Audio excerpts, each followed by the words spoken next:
Hi, everyone. Richard here. Happy New Year, and I hope you all had a wonderful holiday period.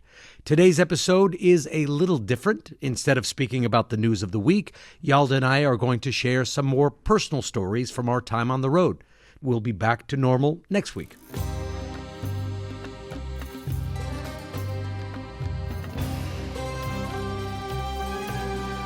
They tried to break us. There was this one guy in particular. He made us choose who was going to get killed first. He wanted us to choose who was going to be shot and killed first. I lie down on this concrete slab and I can feel myself bleeding. I'm just bleeding and bleeding and bleeding.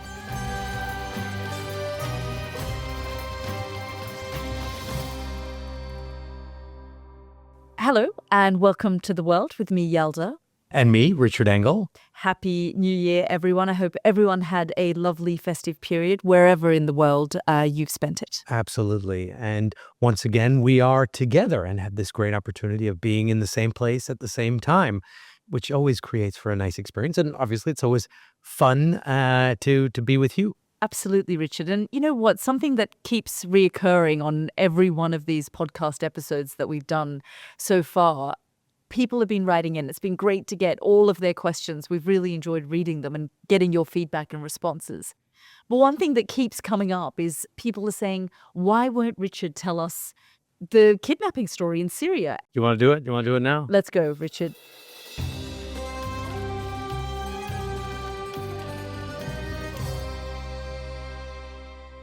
So let's get started. And of course, make sure you follow us and never miss an episode. You can catch any of our episodes wherever you get your podcasts. And of course, you can watch on our YouTube channel. And if you have any questions, send it to the usual place at theworld@sky.uk.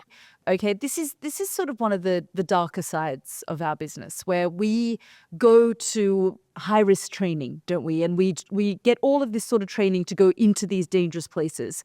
We also try and figure out whether our governments pay or not in moments of kidnapping. It's always in the back of my mind. Am I British? Am I Australian? Which government is going to come out and get me? Well, in my case, there was no payment made. I got out because another group found me. This was in Syria. Just over 10 years ago now, at the sort of early phase, but quite intense phase of the Syrian civil war. It's interesting, and it's also revealing, because I think it's revealing what it's like to operate in a lawless condition. So let's talk about this, Richard. Height of the Arab uprisings. So we're talking about 2012. Okay, so the war in Syria has now broken out. So you and your crew decide, and I'm sure at this point you've gone in and out multiple times. So yes, so to paint the picture before the incident, this as you rightly described it, there'd been the uprising and revolt in Egypt, first Tunisia, then Egypt, then Libya, which turned into a war, and it had been going on much in a similar vein in Syria for about a year. But there was desperation creeping in because, unlike in Egypt, there was really no international support for these rebels. There was a lot of lip service. In Libya, they got weapons. They had NATO jets flying overhead. The Norwegians, who would have thought the Norwegians were bombing Muammar Gaddafi's forces in order to help the opposition movement.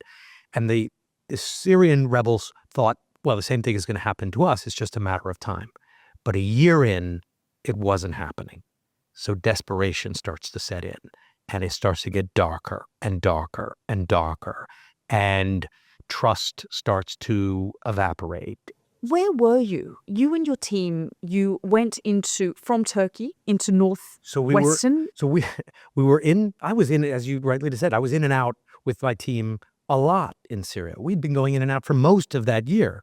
And you would go in and you would join a rebel group, and then you would spend some time there.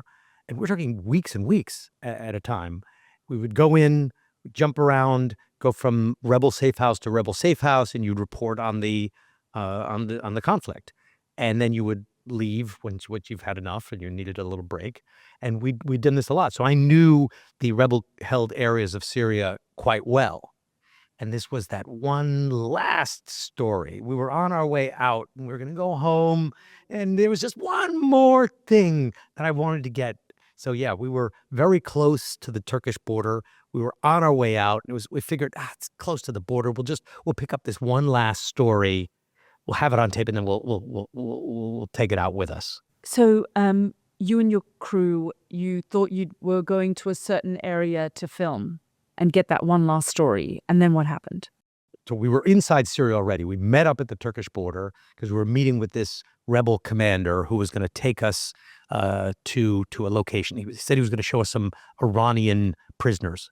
And this was new at the time, that Iran was backing the regime and they were linked to Hezbollah. And we were curious because there was no real evidence that Iran had people on the ground working to prop up the regime and crush this rebellion. So it was worth it. We said, okay, we'll do this last story, and then we'll get out across the border, and we'll go see these Iranian agents and Hezbollah, and we'll see what had been happening. They claim to have captured them in some materiel, so we were going to go and see it.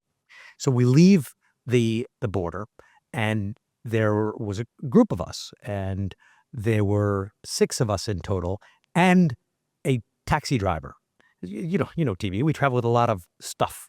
And instead of just being cramped in the car, we hired this taxi driver. Because again, it was just going to be a few hours to load some of our stuff in the back of his car. So we were actually kind of a couple of cars moving down the road in a convoy, me and Cameron and with sort of the rebel commander, the rest of the people in the back. And then we were trailed by this taxi with some extra lights and gear. And we were driving down the road to go see this evidence of Iranian presence in Syria. And then at what point did you feel, because you get that feeling in your gut when we know when something is not really going the way that we want it to, we go from being sort of almost feeling a false sense of security to almost feeling a bit aloof and oblivious to where we are. And then actually, no, this doesn't feel right. Oh, and in this case, it was much more obvious than that. We were driving by the road, and then suddenly, the guy I'm sitting next to elbows me and says, "Are you seeing this?" And I look over. There's a truck parked underneath these trees, backwards, so that the rear end of the truck, like a container truck, was facing the road, and the back 2 doors of the cab of the container part of the truck were open, and maybe 15 or 20 guys were pouring out of the back, all dressed in black, ski masks on, matching clothing, AKs, and they were jumping out of the truck, fanning out across the road, and stopping the car. And I remember thinking very clearly, I said, they're going to put me in that truck. We're going in that truck. And I looked to my left thinking, maybe I can run. Because, seconds, this is all very quick. I looked to my left and thinking, okay, I could run, but it's just open. There's no cover. There's nowhere to hide. And I'd figured if I started running, they'll just shoot me. There's nothing to hide behind. There weren't even any rock. It was just open. And then to the other side was the trees, but that's also where they are. And then the next thing I know, they're at the door. And they're opening the door, and they're dragging us out. And, yeah, they put us in that truck. Blindfolded you? So they put us in the truck, and pretty rough, It's not, I won't say they beat us, but rough, a little bit of slap around and bang the head against the metal side, and blindfold with duct tape, and the duct tape over my mouth, duct tape all up. It took my shoelaces, took the belt. I thought I was going to choke, so I used my tongue to sort of like push a little hole into the tape so I could breathe. And hands tied up, everything taped. And they were beating badly the rebel commander who we were with, who was driving. They were using the back of the rifle to beat on him. And actually, the whole vehicle smelled like fuel.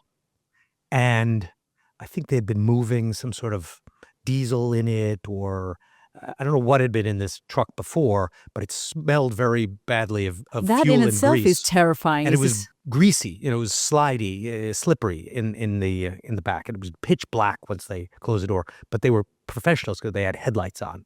So they closed the door. They had the duct tape. They had flashlights, like campers or miners would use. They turned them on. They took off the shoelaces, slapped us around, beat up this guy, and then they're off and moving. And they stop. And there was one leader, a clear leader.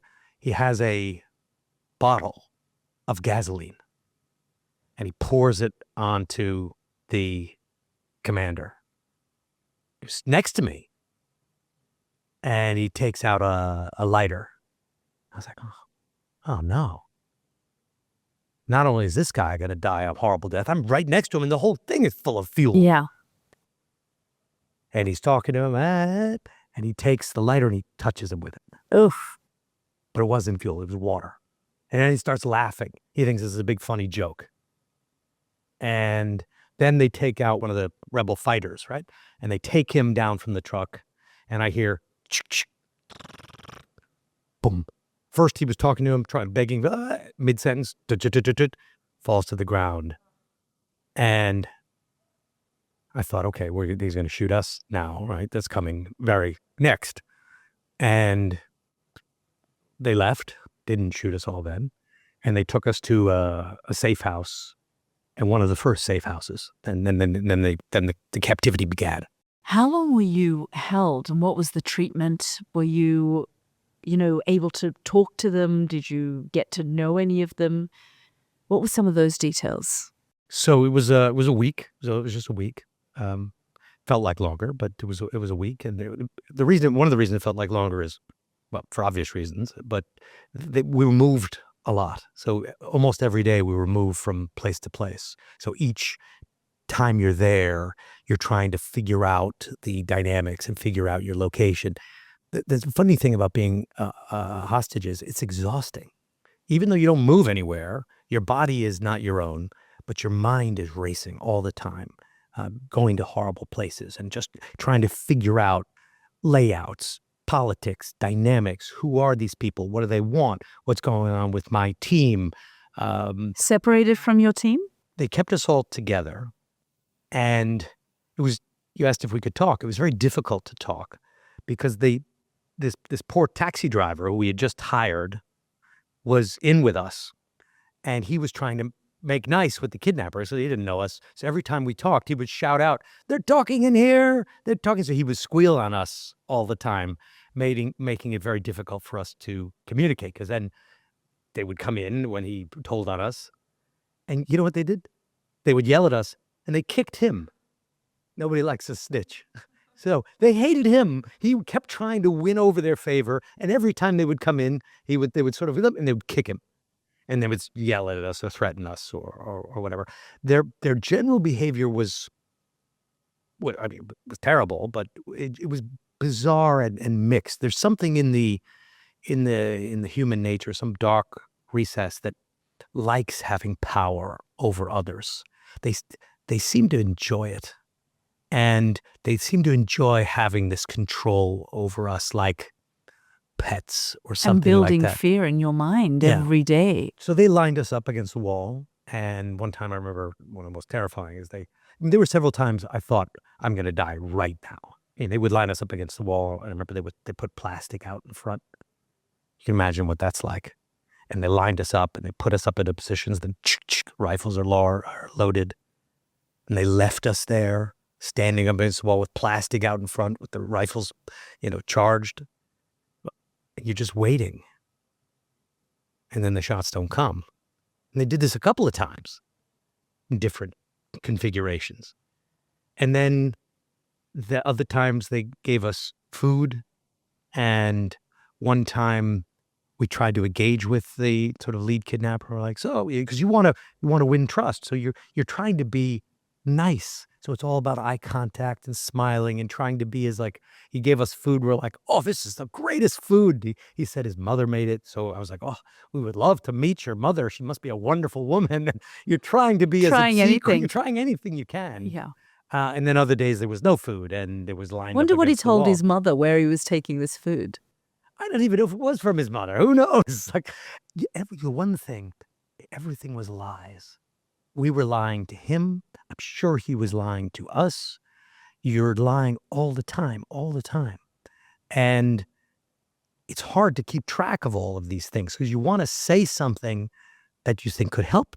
Did they ask you the classic questions that we're trained to answer? What's your family's name? Name your family members, and trying to dig deeper into who you are. I mean, did they know you were Richard Engel? Well, they had my passport, so they knew who I was, but I don't think they had a full understanding of who we were. I don't think they grabbed us because I'm Richard Engel. We were the team. We were a target of opportunity, and they knew we were journalists. But I don't know how easy it would have been to do extensive research because just the comms weren't available. And maybe if we'd been there longer, they would have, done more.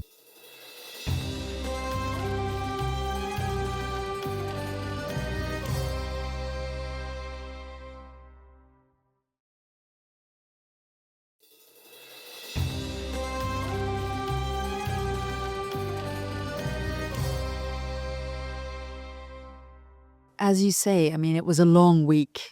How did you stay mentally strong? They tried to break us. That's what they liked. There was this one guy in particular, he made us choose who was going to get killed first. So he wanted us to choose who was going to be shot and killed first. And we said no, which I'm quite proud of, actually. And I'm still friends with everyone. On the team, we're still friends, and we said no, we're not going to choose. So he said, okay, well, I'm going to choose for you. So he picked one of the people and pulled out a gun, and started counting down. And was like, does anyone else want to change their opinion? Anyone else want to volunteer and take his place? I thought for a second, maybe. I didn't. 9, 8, 7. Anyone else want to take his place? 6, 5, 4, 3, 2, 1. Then he shoots up at the ceiling, starts laughing. So they tried to hurt you psychologically, and they seemed to enjoy it.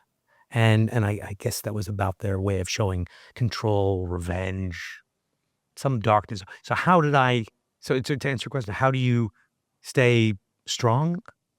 You mentioned that there was a course that journalists are sent on one of these courses, and I went on one of these courses, and you've been on these courses before. And there was one thing that I remembered and I used, and I had done it years before. It's not that I had just done it, but it had stuck with me because I thought even when I heard it at the time it was a pretty good trick. And the trick is think about something else, which is harder to do than it sounds, when you're in an all-consuming, terrifying situation, because you have to regain control of your own mind and think about something pleasant, something you know how to do, and that's pleasant. So maybe you like, designing a house. So in your mind, design that house. Or you like building a motorcycle. Okay, build a motorcycle, take the motorcycle apart, clean every bolt, whatever it is that you know how to do, that you enjoy doing, that's slow, procedural, complicated, takes mental energy, do that. I like cooking. And I know. You've hosted us. Yes, I have. And I really like it. I find it very soothing. I find it therapeutic. I always have. There's nothing that I like more than chopping onions. I could chop onions all day and garlic. And so I did that. I made a dish. I made this one dish elaborately, and I would do it in real time. So I would turn on the gas, and I put on the frying pan. I put in the olive oil, and I waited until it got hot. Did you close your eyes and just think about it? Yeah, I think my eyes were closed most of the time. Maybe I would open them a little bit, but just look around if something happened, because it took about an hour. So. Because I cooked in real time. It was elaborate. I made ice cream. I made canapes. I had wine. I remember the glass. I had a crystal glass. I used fire to set the table nicely because why not? I mean, if you're not going to have a good bottle of wine on this day, don't go for the cheap stuff. So I got a nice bottle of wine, and I had a nice glass. And I remember, because nice heavy glass. And I picked, you could hear the glug, glug, glug of the wine going into the glass. And I had the meal every time, with someone. So I made it for this young woman who was my girlfriend at the time, Mary Forrest, and we made it together. And I had it with her, and we would do this. And I decided at the time, if I get out of this friggin' nightmare, I'm gonna not just be a boyfriend anymore. I'm gonna marry this girl. I'm gonna have a kid. Life's too short to drink bad wine, too short to run around being the sort of vagabond cad foreign correspondent. I'm gonna let's take things seriously here, and I'm gonna have a child, and let's try a different path of life. Not give up on journalism, but just change the personal life. Because I kept thinking about this wonderful young woman. To make a long story short, when we finally got out, I did make the meal, and we got married. And then we had a boy named Henry. And as you know, Henry unfortunately was born with this terrible genetic disease, and he passed away after about almost 7 years. And can I tell you something? Not only was it sad, obviously, to lose a child to a debilitating disease and something you can't stop and you can't control, and you do everything you can to make him comfortable and happy and engaged and learn. And we really, and Mary was the primary carer. She there was no stone She's remarkable. that she didn't turn over. But it just, to me, seems so cosmically unfair in the context of what we're describing. And it's just like, this shouldn't be like this. What did this kid do? What did I do? What did Mary do? We didn't do anything. I never even heard of this genetic disease until we found out from the doctor that our son had this incurable, terrible, very severe neurological disorder called Rett syndrome, RETT syndrome. And it just it changes people. It changes people. But to end the story, after moving around from place to place, well, actually, I don't have to end it. Do you have any? Well, there was a lot more. Can I ask how you ended up getting out? Yes. So we were being moved, and as we were being moved, Syria was chaotic. But you have to think of it as, when there's a breakdown of total law and order, you get gangs. And this was a kidnapping gang. And they, like I was saying, they had some professional capacity. And this gang was operating, it seems, on somebody else's turf. So if you think of a mafia, these guys encroach on someone else's territory. The other group didn't like it. So the other group stopped them, liberated us. So we were driving at night. It was a misty, foggy night. I don't know what time it was. It was dark. I'll say midnight, but I don't really know. But it was dark, and we were on this rainy road, and there was a checkpoint that they hadn't expected, and there was gunfire and gunshots, and we got rescued by this other group of rebels and taken out of the car and into their vehicles. We spent the night with them, and then eventually they drove us to the border.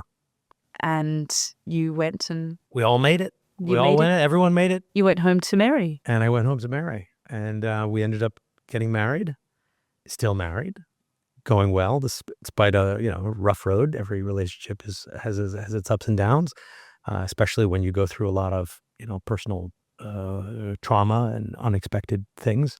But no, we're still going. We're still going. Yeah, I mean, it's a remarkable story, Richard. I'm glad you've, we're lucky that you've decided to share it with us and our listeners, because they've been wanting to hear the story every time you mentioned it. And then obviously we needed to do a special episode. And you, Yalda, I mean, you've been on the road all the time, your whole life, and you've had some hard knocks as I've well. had some hairy moments. moments. People see you in the studio Yeah. a lot, and they see you all dressed up and nice, and you're presenting the news.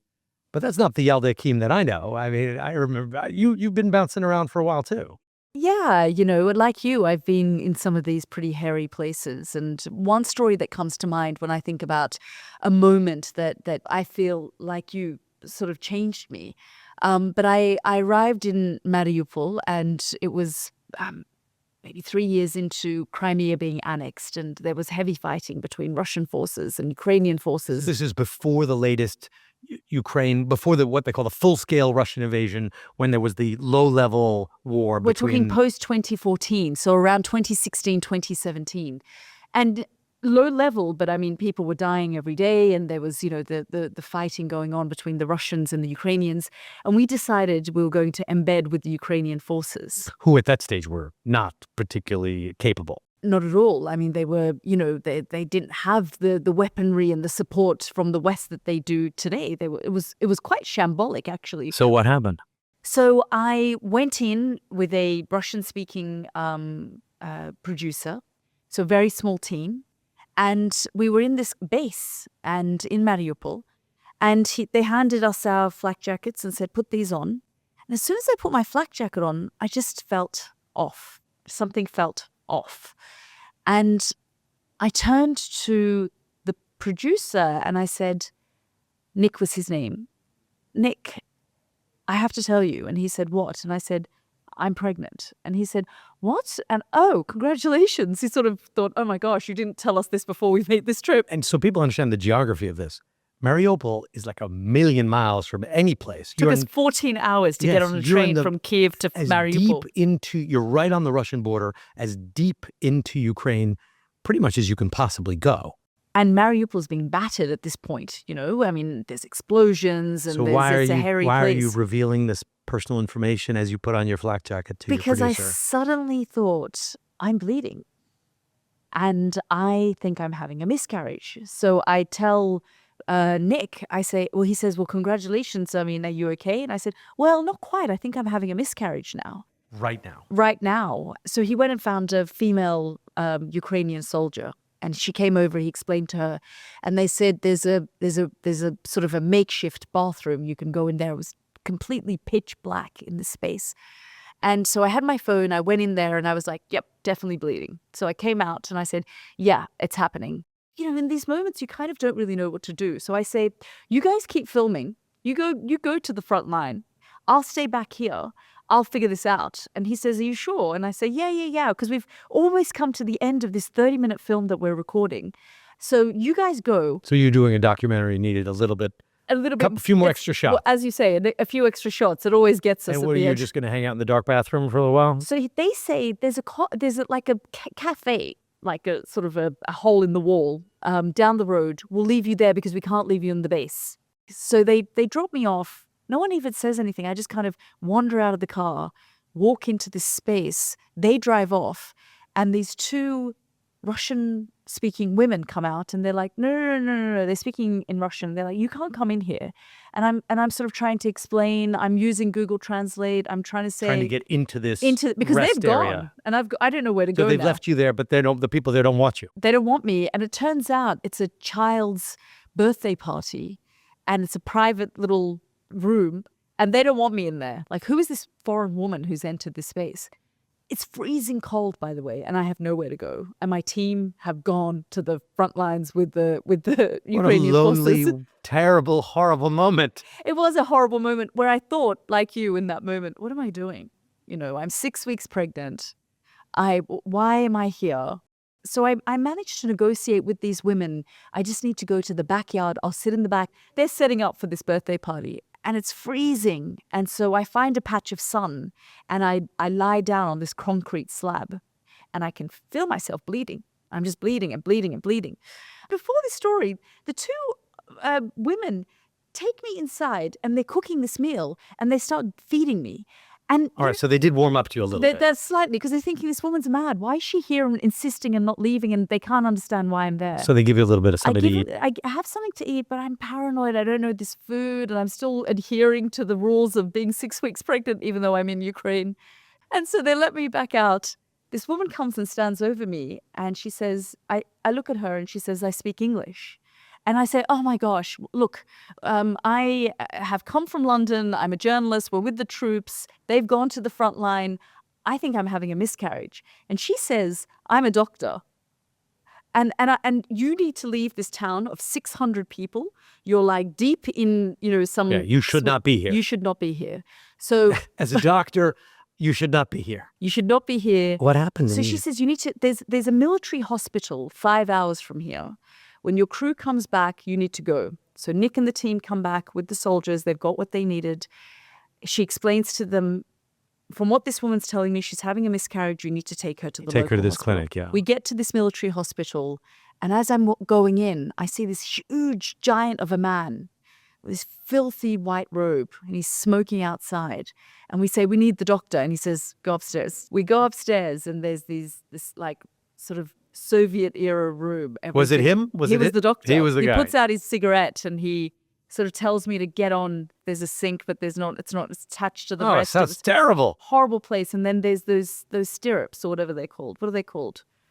Let's say stirrups. Good Yeah, enough. I right? think the image is good enough Okay, so for your feet, right? But yeah. Yeah. So I get into that. He says, I need to examine you. I completely freak out. And I say, look, if I'm having a miscarriage, I just want to get back to London Yeah. now. He gives me this medication and he says, you need to take this. So we take the medication, we walk out. And I Google the name of this medication, and it's an inducing medication. So it's To induce a induce- miscarriage. to fast track.